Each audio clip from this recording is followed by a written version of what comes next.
قال المصنف رحمه الله تعالى ونفعنا بعلومه في الدارين. أعوذ بالله السميع العليم من الشيطان الرجيم. بسم الله الرحمن الرحيم. إن الحمد لله نحمده ونستعينه ونستغفره ونعوذ بالله من شرور أنفسنا ومن سيئات أعمالنا. من يهده الله فلا مضل له ومن يضلل فلا هادي له. أشهد أن لا إله إلا الله وحده لا شريك له وأشهد أن سيدنا محمدا عبده ورسوله. اللهم صل على سيدنا محمد وعلى آله وصحبه وبارك وسلم. سبحانك لا علم لنا إلا ما علمتنا إنك أنت العليم الحكيم. وقال رب اشرح لي صدري ويسر لي أمري واحلل عقدة من لساني يفقهوا قولي. يا أيها الذين آمنوا اتقوا الله حق تقاته ولا تموتن إلا وأنتم مسلمون. صدق الله العظيم. Assalamualaikum warahmatullahi wabarakatuh. Ya, anak-anak yang dirahmati Allah sekalian, kita panjatkan kesyukuran pada Allah Subhanahu wa taala yang memberikan kita kesempatan dan peluang untuk sama-sama kita hadir pada malam yang berbahagia ini, dan juga ucapan jutaan terima kasih kepada sahabat-sahabat di alam maya yang menyaksikan kuliah ini secara online, tidak buat apa-apa di rumah selepas solat maghrib. Mungkin kita berzikir, mungkin baca Quran sedikit, sementara menunggu waktu isyak itu. Jadi apa kata kita sama-sama menyaksikan, mengikuti kuliah online ini. Jadi sahabat-sahabat yang berada di alam maya boleh share banyak-banyaknya kuliah ini untuk manfaat bersama. Baik, kita sambung kuliah kita pada kitab Syama'ilun Nabi sallallahu alaihi wasallam ataupun Syama'il Muhammadiyah, kesempurnaan baginda Nabi sallallahu alaihi wasallam. Kalau semalam kita berhenti pada satu tajuk berkenaan dengan cara Nabi sallallahu alaihi wasallam minum, dan pada malam ini kita sambung pengajian kita pada bab yang ke-33. Bab yang ke-33, Ustaz percaya di buku kamu pun sama bab yang ke-33, babun majaa fi ta'atturi Rasulullah sallallahu alaihi wasallam. Bab pada menyatakan, bab pada mengetengahkan berkenaan dengan wangian ataupun minyak wangi yang dipakai oleh baginda Nabi sallallahu alaihi wasallam. Jadi untuk kita faham anak-anak, sebagai pengenalan tajuk ini, kenapa tajuk ini penulis kitab ini, iaitu Al-Imam At-Tirmizi, meletakkan bab ta'attur ini ataupun bab wangian baginda Nabi sallallahu alaihi wasallam ini masuk ke dalam kitab ini, disusun dengan begitu kemas, disusun dengan begitu baik lagi, sebenarnya untuk menyatakan, untuk memberikan kita gambaran sebenar bahawa baginda Nabi sallallahu alaihi wasallam itu seorang manusia yang suka kepada haruman. Dan juga baginda Nabi sallallahu alaihi wasallam seorang manusia yang sangat hebat penampilannya, kemas image-nya. Dan juga baginda Nabi sallallahu alaihi wasallam seorang manusia yang mengutamakan kebersihan. Jadi sebab itulah Al-Imam At-Tirmizi meletakkan bab ta'attur ini, mengambil beberapa hadis berkenaan dengan ta'attur, iaitu wangian tubuh badan dan juga wangian yang dipakai oleh baginda Nabi sallallahu alaihi wasallam sebagai tajuk yang sangat penting. Sebab dia berkaitan dengan kehidupan kita harian. Kerana Nabi sallallahu alaihi wasallam itu, kalau kita nampak di sini, kata Ibn Al-Qayyim dalam kitabnya, kitab yang dipetik iaitu Zadul Ma'ad, sesungguhnya baginda Nabi sallallahu alaihi wasallam suka kepada wangian. Dan baginda Nabi sallallahu alaihi wasallam bukan sekadar suka kepada wangian, akan tetapi baginda Nabi sallallahu alaihi wasallam melazimkan dirinya untuk sentiasa wangi.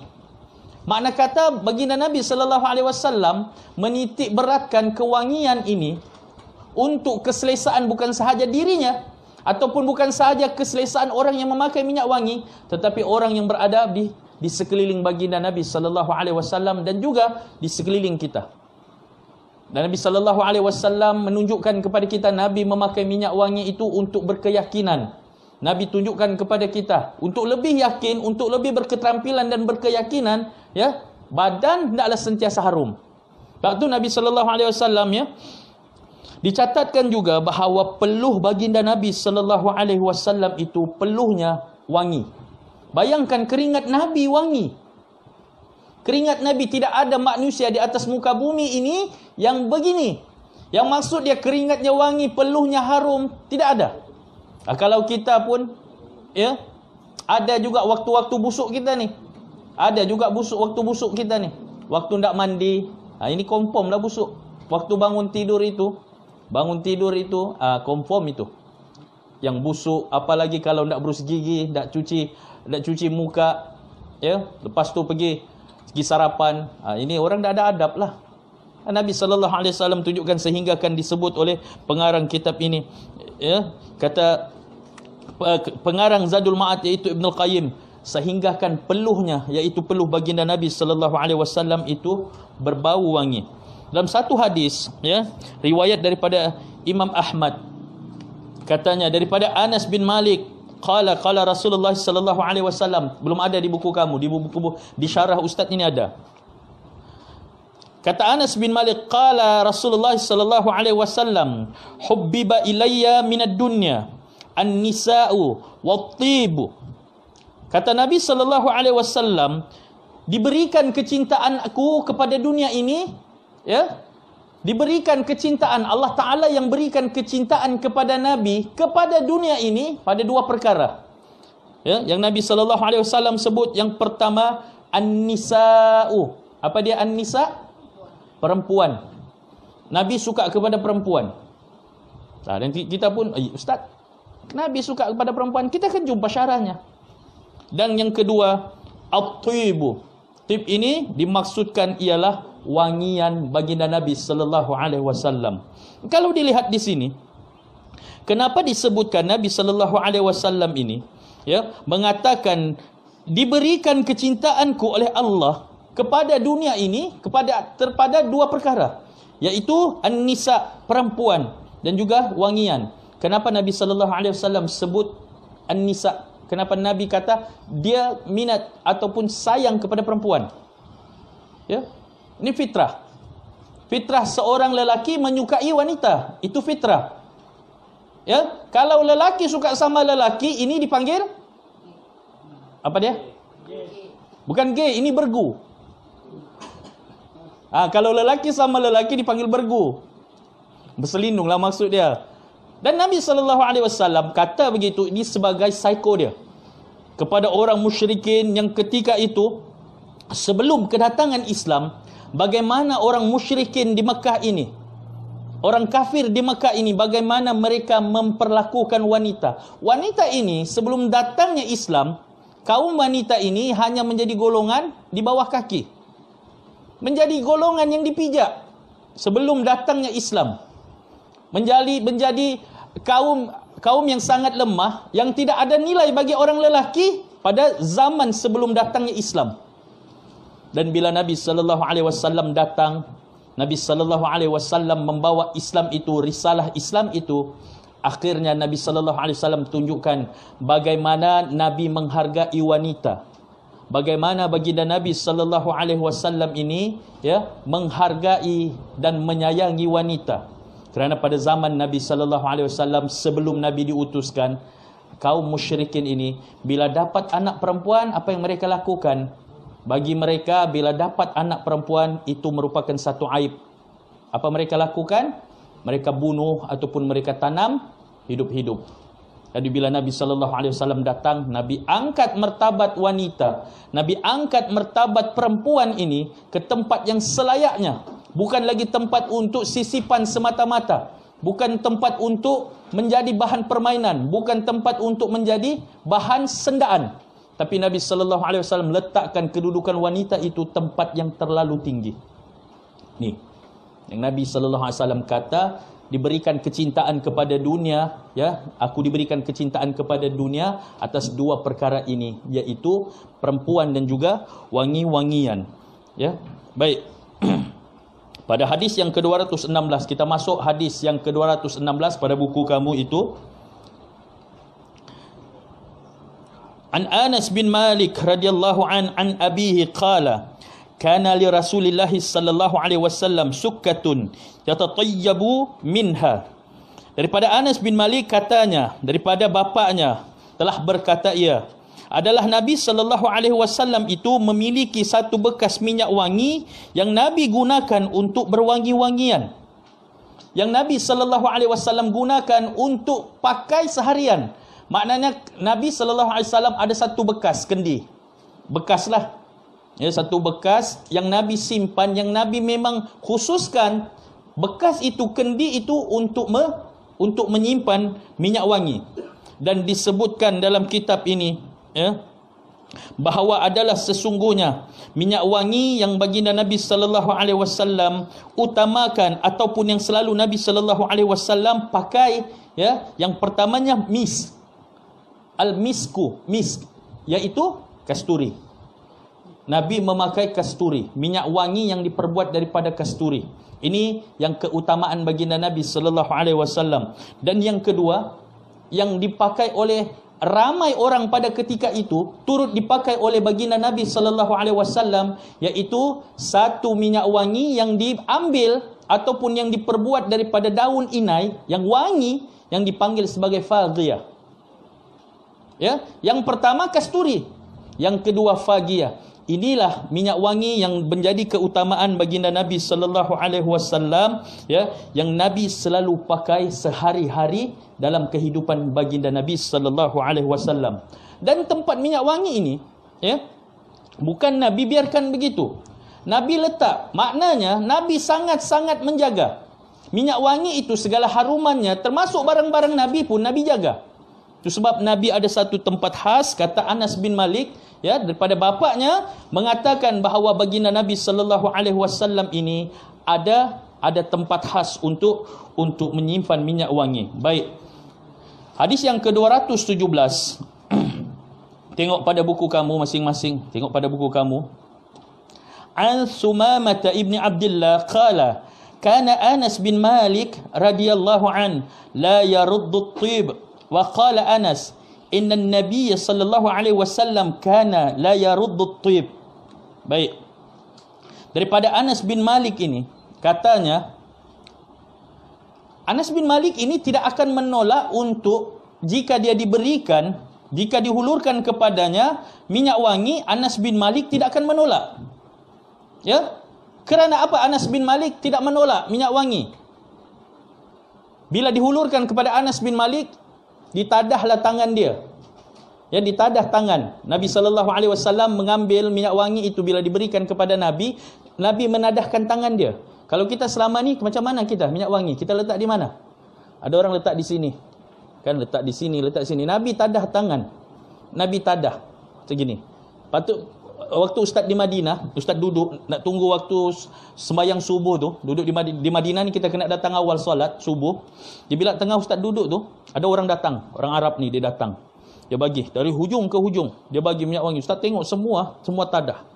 Rupanya begitulah baginda Nabi sallallahu alaihi wasallam, dan Nabi tidak menolak. Anas bin Malik tidak menolak bila diberikan minyak wangi kepada dia, kerana Anas bin Malik melihat Nabi sallallahu alaihi wasallam juga tidak menolak wangian itu.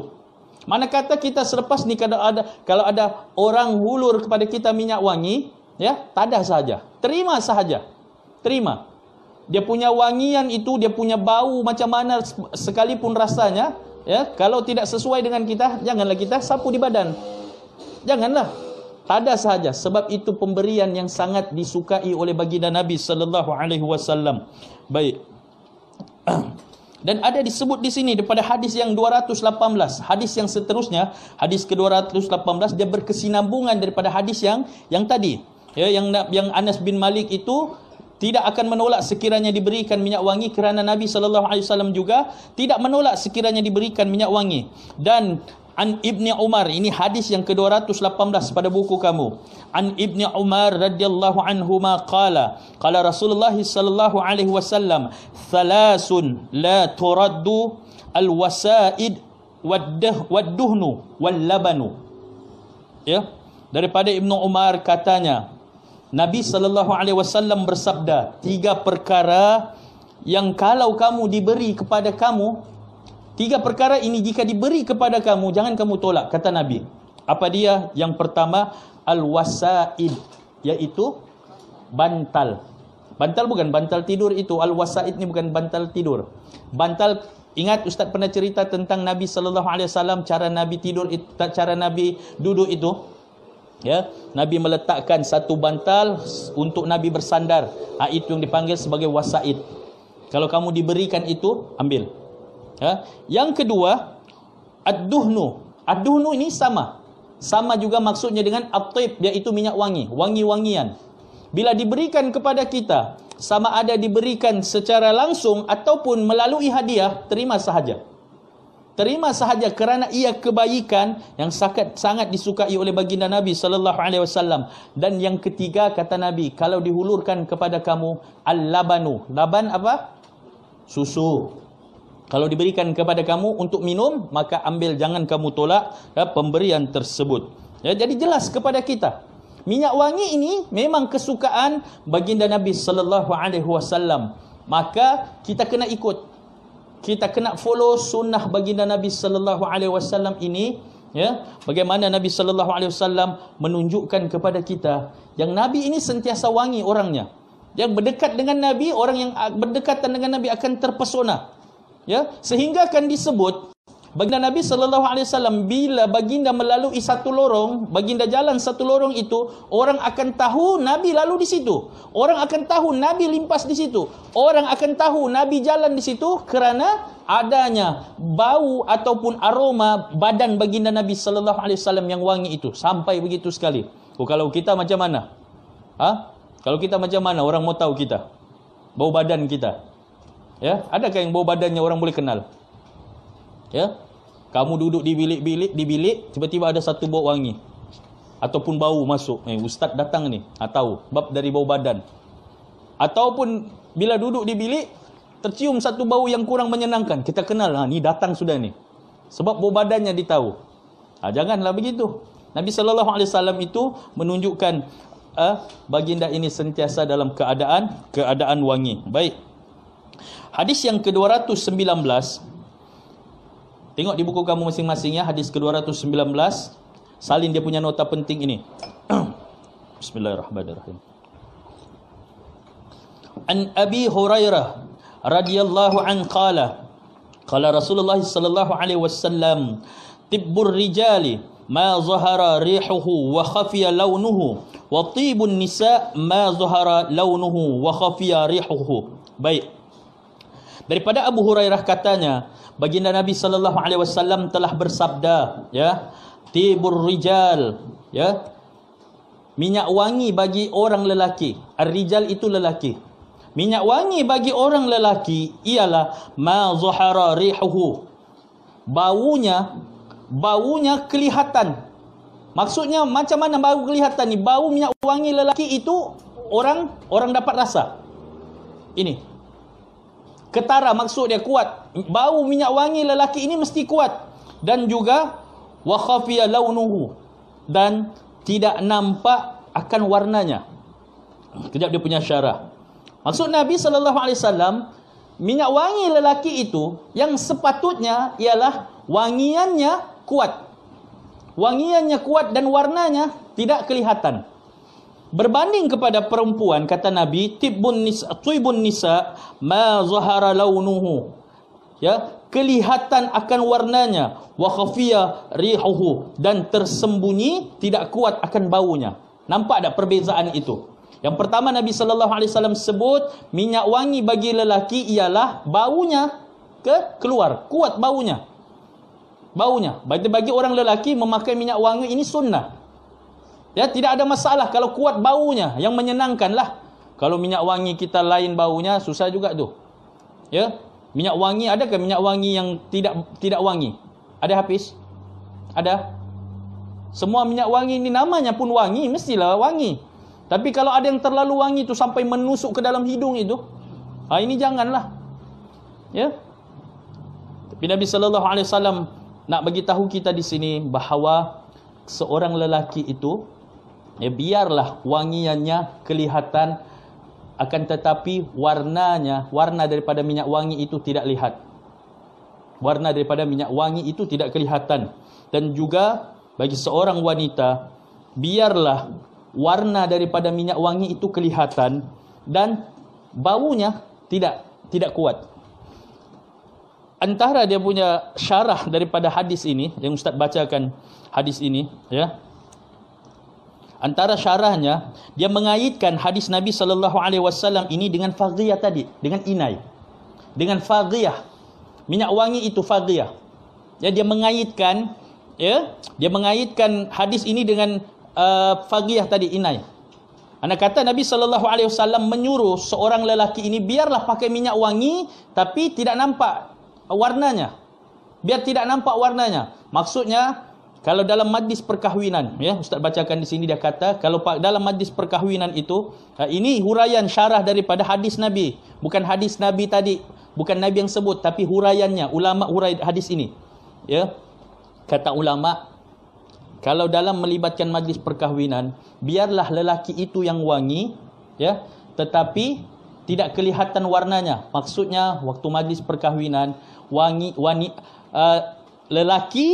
orang lelaki biarlah wangi tapi tidak kelihatan inainya. Tidak kelihatan inainya. Ya. Akan tetapi orang perempuan biarlah kelihatan launuha. Biarlah kelihatan launuhu, biarlah kelihatan warnanya, warna inainya biar kelihatan, tapi wanginya tidak kelihatan, tidak tercium orang. Maksudnya di sini, ya, orang lelaki, orang perempuan boleh memakai inai. Kalau kita baca kitab, ya, Ustaz lupa apa nama kitab ni, tapi Ustaz pernah sekali duduk dalam satu majlis, katakan memakai inai ni bagi orang yang belum berkahwin, bagi anak gadis yang belum berkahwin, memakai inai hukumnya makruh. Dia belum berkahwin ini. Contoh, sebagai contoh, majlis nikahnya besok. Malam ni orang buat malam berinai. Ketika itu makruh. Makruh. Tapi bagi orang yang sudah berkahwin, ya, hukumnya harus. Maksudnya selepas dia kahwin, dia nikah pagi itu, ya, sudah nikah, ya, aku terima nikahnya, ya, dia pun sah jadi isteri kepada si fulan tadi, ketika itu harus pula dia memakai inai. Sedangkan orang lelaki dilarang, haram memakai inai. Orang lelaki 2, 3, 4, 5 tidak boleh. Kerana ia perhiasan bagi orang perempuan. Kecualilah inai itu, ya, digunakan untuk tujuan kesihatan. Ya, Ustaz akan rujuk nanti kitab yang itu. Ustaz akan rujuk. Ustaz akan bagi tahu kamu.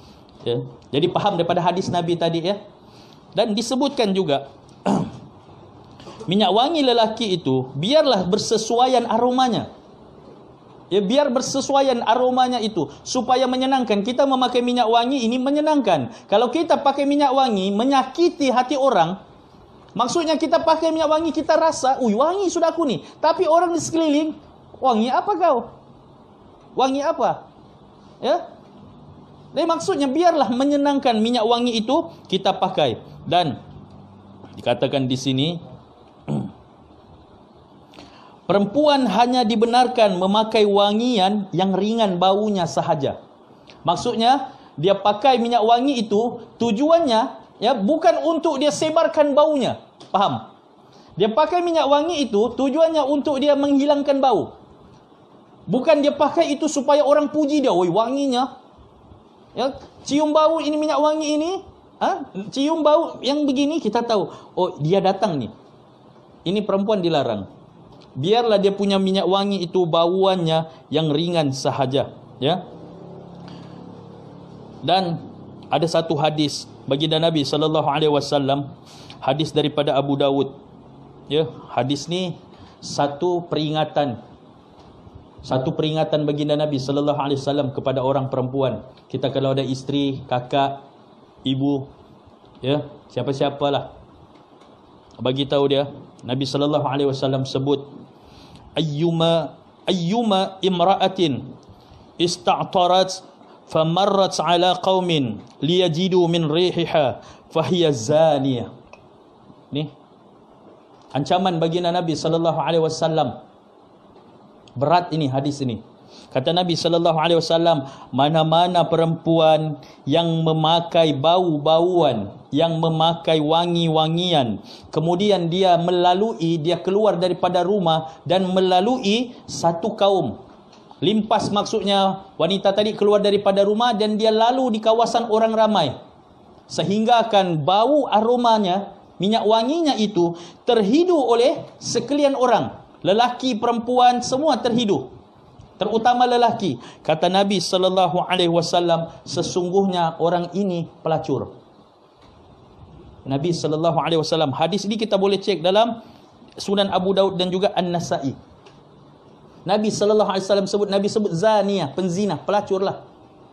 Ni bukan ustaz yang sebut, tapi baginda Nabi SAW. Berat kerana Nabi tahu.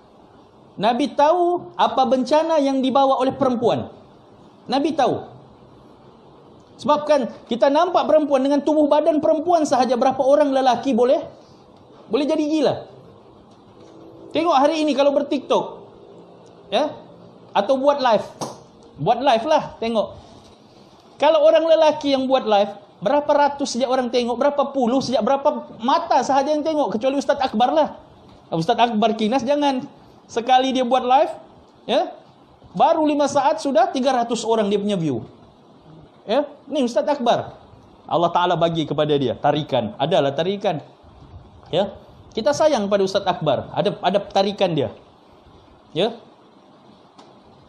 Tapi cuba tengok kalau orang lain buat live. Orang lain buat live 5 minit, mungkin baru 5 orang yang tengok. Tengok kita punya live ini. Kita punya live ini sudah setengah jam, baru 43 orang yang tengok. Ini sebab lelaki yang bercakap. Tapi cuba perempuan. Kalau perempuan yang buat live, apalagi perempuan buat TikTok, Allahu Akbar. Satu saat itu mau 500 ataupun 5,000 sudah dia punya view. Nih, Nabi SAW sudah dapat kesan awal-awal bencana yang akan dibawa oleh wanita.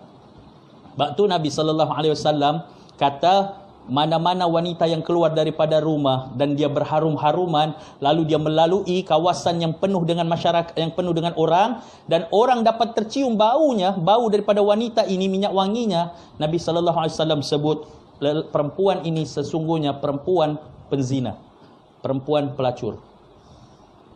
Nih, nunjukkan beratnya ancaman baginda Nabi SAW. Ya. Mungkin kalau setakat badan orang tidak nampak lagi. Ya, tidak nampak lagi, tapi kalau haruman orang kejar. Orang kejar haruman itu. Sebab itulah begitu yang Nabi SAW bagi tahu tentang wanita begitu. Akan tetapi, ya, kalau wanita ini dia berada di rumah dengan suaminya, pakailah sesuatu yang menggembirakan suamimu. Dia pakai wangi-wangi menggembirakan suami. Sampai suami pun tak boleh keluar dari rumah. Faham tak maksudnya tu? Ustaz Ainal confirm lah, dia bilang Ustaz mau balik nanti. Baru kahwin. Ya, tak apa, kita faham orang baru kahwin. Ya. Ni kalau berada di rumah, biarlah kau wangi, biarlah engkau kelihatan cantik. Masalah wanita sekarang terbalik. Di rumah dia nak nampak yang menyeronokkan itu. Tapi di luar dia bercantik-cantik untuk yang di luar, yang di rumah enggak. Sehingga kan yang di dalam rumah tu mencari yang di luar pula. Begitu. Kena hati Norman. Ya? Tu. Lepas tu Nabi SAW terbagi tahu begini. Ya, kerana wanita-wanita zaman Nabi SAW ini mereka melabuhkan pakaiannya.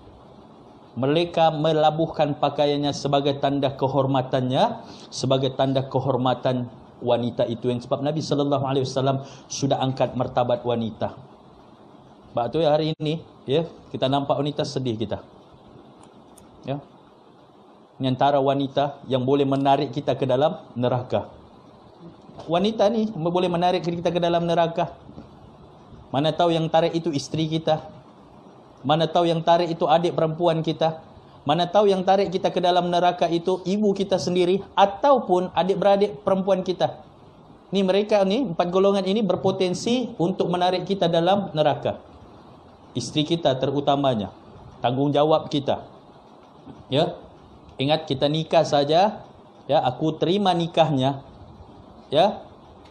Bukan maksudnya kita terima nikahnya menghalalkan jima itu, menghalalkan waktu itu semata-mata. Tak. Tapi tanggungjawab besar. Isteri tidak sembahyang, isteri tidak menutup aurat, suami kena. Kalau dia tidak tegur. Tapi kalau dia sudah tegur, bermati-matian, ya, berbuih, dia bagi tahu, pakailah tudung. Jangan ada wanita ni susah dia mau berubah. Waktu sebelum kahwin susah dia mau berubah wanita ni. Ya, ini kehidupan saya, awak kena terima saya. Ini kehidupan saya, awak kena terima.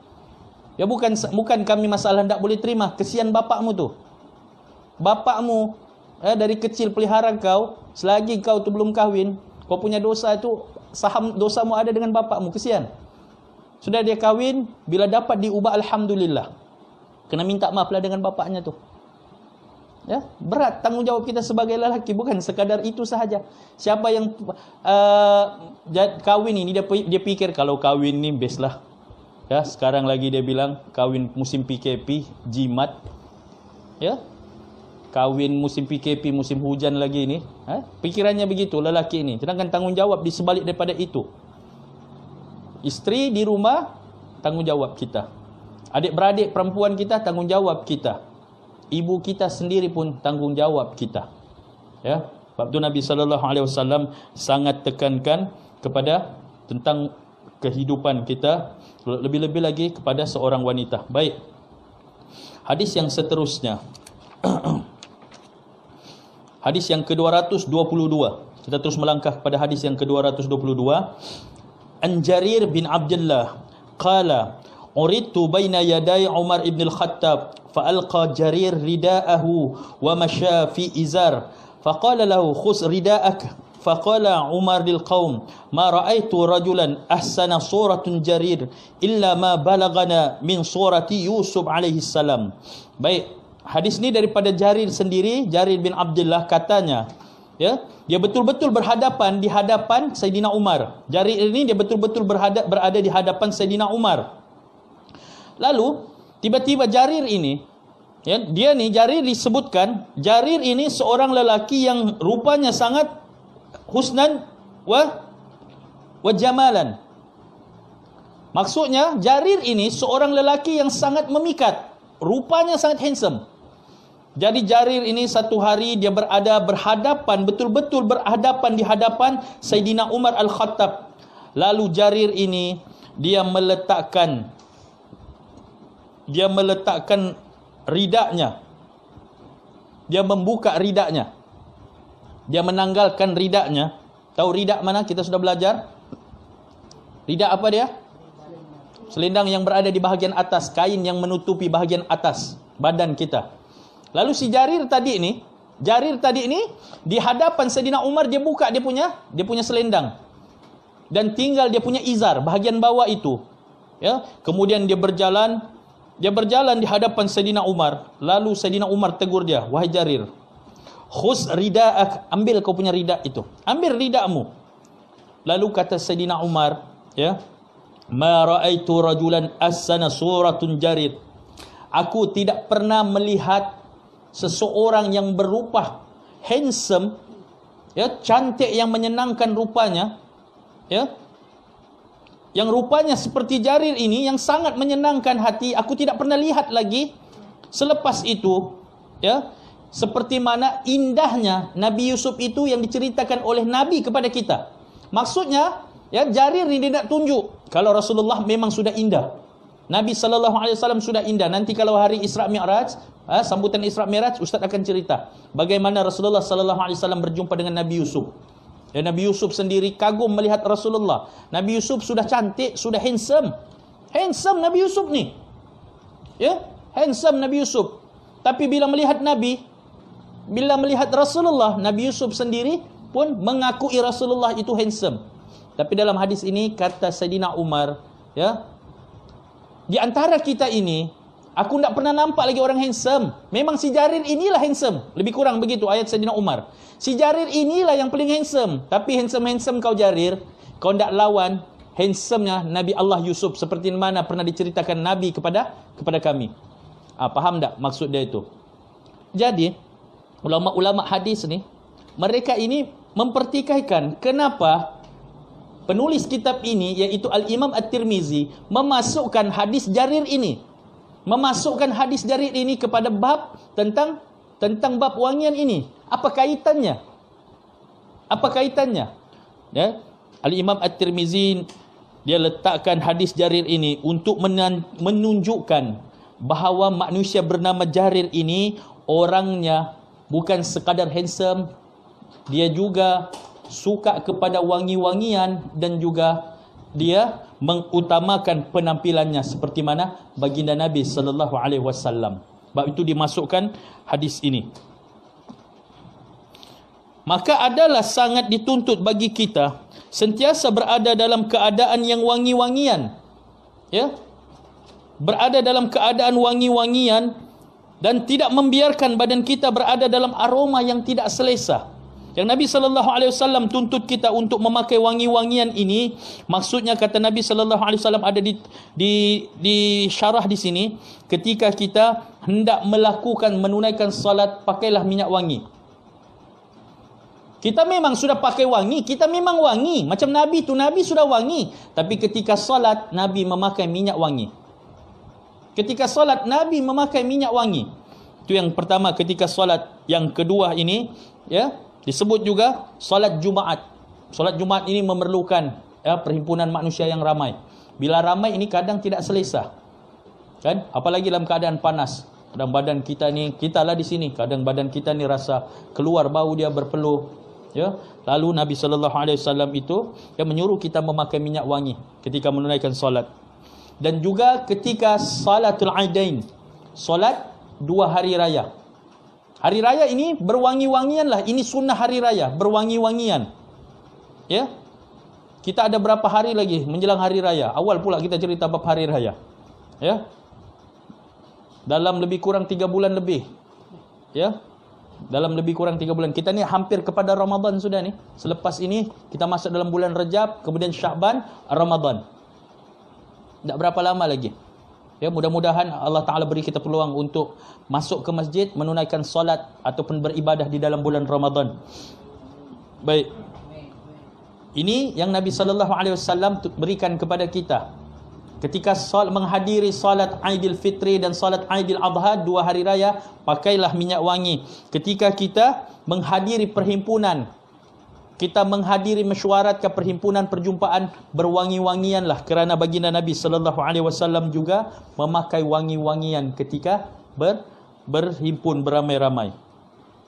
Baik. Kata Ibn Qayyim, ya, dalam kitabnya Zadul Ma'ad, katanya, sebutkan di sini, ya. Wa fi at-tibi min al-khasiyah. Dan minyak wangi ini dia ada khasiat yang tersendiri. Dia ada khasiat khusus dia. Ya, dia ada ciri khusus dia. Minyak wangi itu ada beberapa ciri khusus yang ciri istimewa.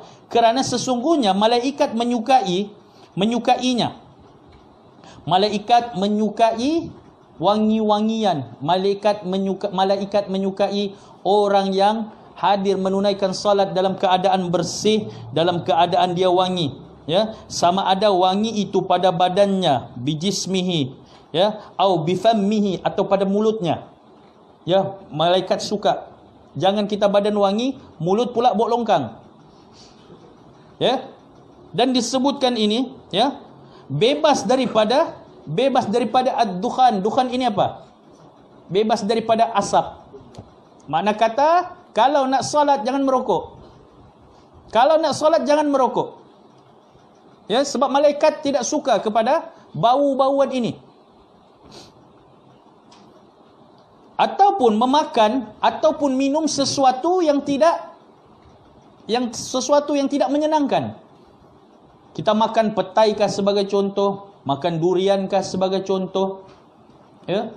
Kita makan sesuatu yang berbau, kemudian datang salat, malaikat tidak suka. Ya. Kalau waktu zaman Nabi sallallahu alaihi wasallam itu mungkin pernah kita dengar itu yang tentang orang Nabi sallallahu alaihi wasallam melarang orang bau ini, ya, antara huraiannya bau mulut ini ialah orang yang makan bawang putih. Bawang putih memang busuk. Walaupun khasiatnya banyak tapi dia busuk. Maksudnya kalau nak menunaikan salat janganlah bau busuk. Mulut ke, badan kita ke. Kita salat menghadap Allah Subhanahu wa taala ini biar dalam keadaan kita selesa. Bukan sekadar kita selesa, orang sebelah pun selesa dengan keadaan kita. Dalam satu hadis, Nabi melarang orang yang makan makanan berbau datang bersolat ke masjid kerana malaikat tata'azza. Malaikat ini tata'azza. Apa dia tata'azza? Malaikat sakit hidung. Malaikat sakit hidung. Kalau orang berbau ni, orang busuk datang pergi solat, malaikat sakit hidung. Maknanya malaikat tak suka lah. Alamak, dia ni datang. Ya. Ya, kalau kita orang merokok, ya, kalau merokoklah. Tapi pastikan kita merokok ini, orang lain ini tidak terganggu. Kadang ada orang merokok, orang lain terganggu. Ya, kalau orang merokok ni, orang lain terganggu. Ya, kalau ustaz memang sound direct. Pernah ustaz hampir bergaduh tu sebab sound direct. Peduli apa ustaz? Ya, kita ada hak untuk hidup di suasana yang nyaman. Kita ada hak. Sebab tu ditulis kalau kedai makan dilarang merokok, kan? Tapi setengah orang merokok ni dia tak peduli tu. Bagi dia dilarang merokok, ditulis itu no smoking, dilarang merokok tu. Bagi orang yang merokok itu dilarang meludah. Bagi dia. Faham tak maksudnya? Itu bukan satu larangan, yang dilarang meludah.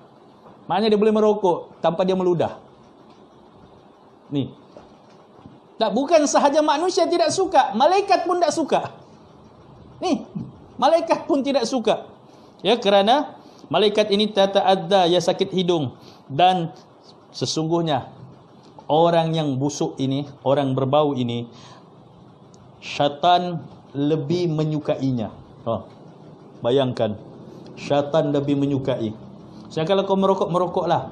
Tapi waktu kau nak menghadap Allah, pastikan mulut, badanmu dan semua berada dalam keadaan wangi dan selesa. Mana mungkin kau mengharap kepada Allah, minta Allah Ta'ala ampunkan, minta kepada Allah, tapi dalam keadaan kau buat sesuatu yang Allah Ta'ala tidak suka. Ya. Macam kita juga, bila orang datang berjumpa dengan kita memohon sesuatu, dalam keadaan orang tu tertib, dalam keadaan orang tu sopan, dia pun kita nampak, kita ada rasa untuk membantu. Bila dia datang, ustaz, saya perlukan bantuan, datang. Ya, jumpa kita. Kalau yang telefon, dia perkenalkan diri. Kadang-kadang juga dia satu ni masalah. Tak perkenalkan diri, kita manalah tahu. Tiba-tiba telefon. Kita, kalau ustaz, nombor yang ustaz tak kenal, ustaz tak akan angkat. Ya, itu prinsip dari dulu. Kalau seandainya nak telefon, perkenalkan diri. Assalamualaikum. Ustaz, saya ini ustaz, dapat nombor telefon ustaz dari ini. Ustaz free sekarang? Tanya begitu. Jangan hantam sahaja. Ustaz, kami perlukan bantuan. Jadi kita pun subhanallah. Tak tahu, aku pun susah. Ya, bukan maksudnya kita tak mau tolong, tapi adab itu. Apatah lagi dengan Allah. Bagaimana kita minta dengan Allah dalam keadaan kita tidak beradab? Dengan manusia pun manusia boleh elak. Allah Ta'ala, maksudnya Allah Ta'ala akan bagi, tapi dalam keadaan kita ini beradab. Ya, kita nak jumpa kita punya pembesar negara, nak jumpa kita punya pemimpin, dalam keadaan kita tidak beradab. Adakah kita akan dilayan sebaiknya? Tidak. Tapi kalau kita minta dengan Allah, biarlah beradab. Dalam keadaan betul, dalam keadaan kita selesa, ya, dalam keadaan kita tidak sombong. Di hadapan Allah jangan sombong. Tapi kalau seorang manusia ni kadang lain. Dia minta kepada manusia, dia memerlukan kepada manusia, tapi dia berlaku sombong. Ustaz, duitku, ustaz, aku perlukan bantuan daripada ustaz. Aku perlukan bantuan daripada ustaz. Ustaz, bulan ni sejak aku teruk ni ustaz. Ya. Kalau ikutkan ustaz, aku punya simpanan 1 juta ustaz di bank. Ini temberang pula minta tolong sama kita. Dia cerita banyak duit, kita pun lah, kau banyak duit, kau minta sama aku tidak ada duit. Kena beradab. Ustaz, saya ni ustaz, perlukan pertolongan ustaz. Ya. Dia perlukan pertolongan ustaz. Itu semua manusia. Kalau dengan Allah lagilah. Banyak yang kita minta. Tengok kita kalau berdoa. Kalau kita berdoa dalam solat, adakah kita minta satu sahaja?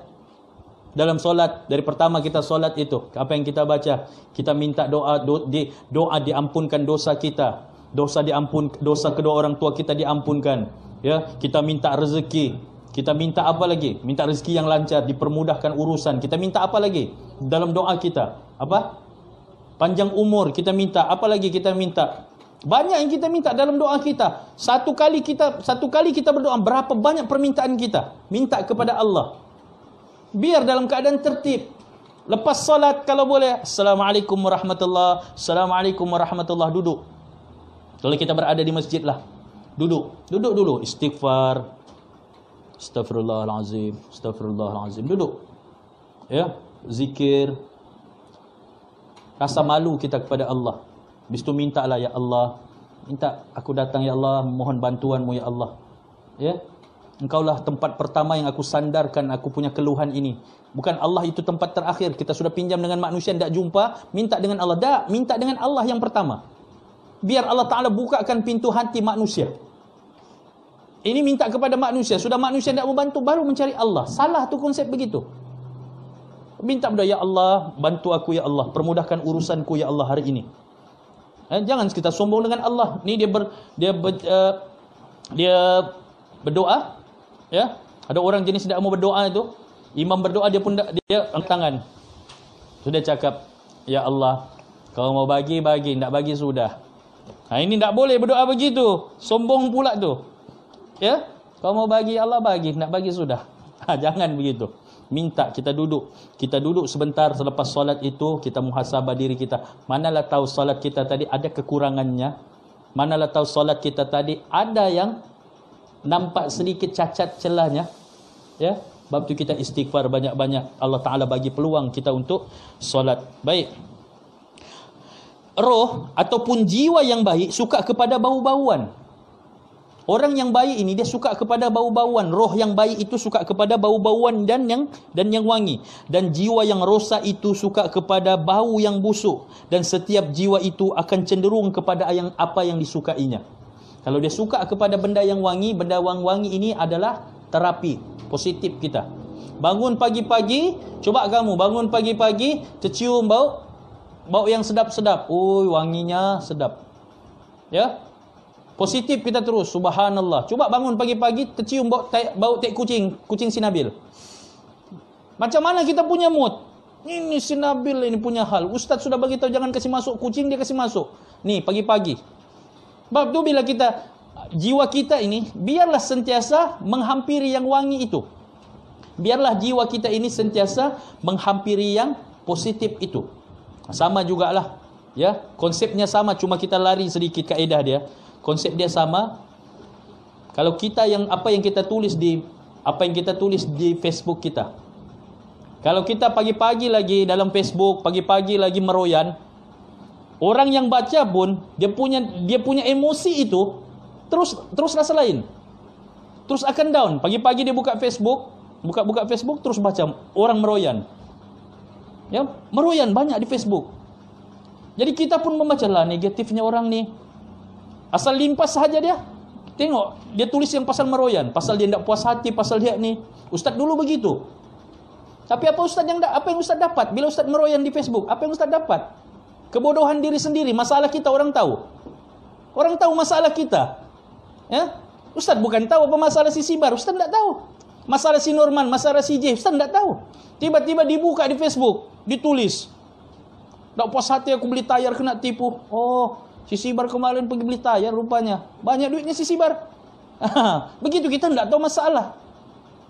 Jadi tolong simpan. Tolong kita simpan sekiranya ada apa-apa yang kita tidak puas hati, tolong simpan. Jadi anak-anak, ya, demikian tadi, ya. Satu tajuk.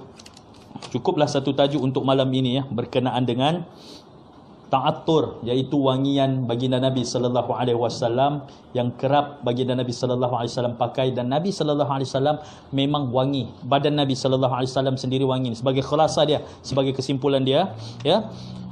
Kerana Nabi sallallahu alaihi wasallam memang sentiasa berada dalam keadaan wangi.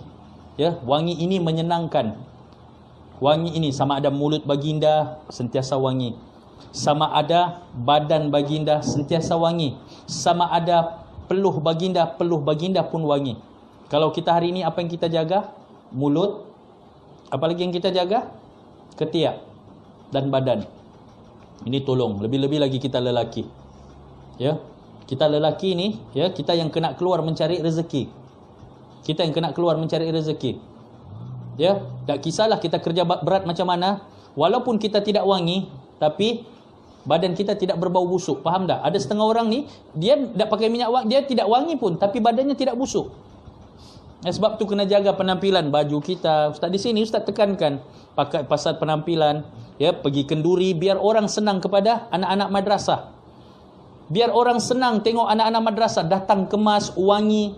Jangan bila orang datang kepada satu rumah pergi kenduri, ada budak madrasah di dalam, kita sudah tahu ada budak madrasah di dalam. Macam mana kau tahu? Bau ni bau budak madrasah ni, aku tahu. Sebab tu ustaz tekankan kepada kamu tentang pakaian, keharuman. Pakai minyak wangi. Ya, pakai minyak wangi. Kalau tidak ada minyak wangi, masih ada minyak wangi kan Norman di sini? Masih ada. Masih ada minyak wangi, dibelikan minyak wangi, pakai. Minyak wangi dipakai, bukan diminum ya. Pergi minum minyak wangi, di mana minyak wangi yang lain ustaz? Habis minyak wangi diminum. Sama macam sanitizer. Sanitizer pakai di tangan, bukan diminum di mulut. Cari naas kamu kalau sanitizer kamu minum di mulut. Ya. Nah, sebab itu sebagai khulasahnya. Ya, Nabi SAW menekankan wangi pada mulut, badan dan sebagainya. Jadi kita akhiri kuliah kita pada malam ini dan masuk waktu. Mudah-mudahan Allah Subhanahu wa taala merahmati kita. Wabillahi taufiq wal hidayah. Wassalamualaikum warahmatullahi wabarakatuh.